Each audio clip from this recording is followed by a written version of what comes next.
अस्सलाम वालेकुम, कैसे हैं फ्रेंड्स। अभी सुबह के 11 बजने वाले हैं और हमारे यहाँ अभी भी बारिश हो रही है।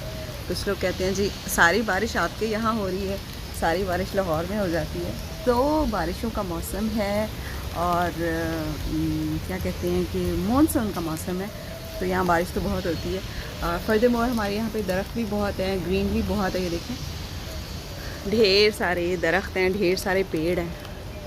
तो मे बी इस वजह से यहाँ ज़्यादा बारिश होती हो, लेकिन अभी भी बारिश हो रही है। और ये जी झूला आ गया।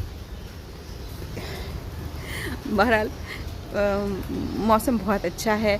ऐसे मौसम में आप बहुत इन्जॉय करते हैं। सुबह का वक्त भी बहुत अच्छा होता है और ये मौसम भी बहुत अच्छा है और ये बारिश भी बहुत अच्छी है। एंड आप बारिश को एंजॉय करें अगर आपके वहाँ बारिश हो रही है, और अगर नहीं हो रही तो ये वीडियो देख के एंजॉय करें।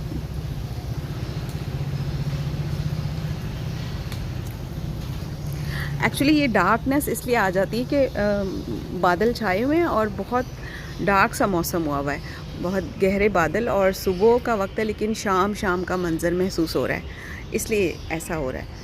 तो एक्सक्यूज़ कीजिएगा, माफ़ कीजिएगा अगर आपको ऐसे वीडियो की क्वालिटी अच्छी ना लगे। तो भारत मौसम बहुत अच्छा है। चलें जी, अपना ख्याल रखें। अगर उठ गए हैं, अगर काम पे चले गए हैं तो बहुत अच्छी बात है। अगर आप घर में हैं तो अच्छी सी चाय पीजिए, नाश्ता कीजिए और खुश रहिए।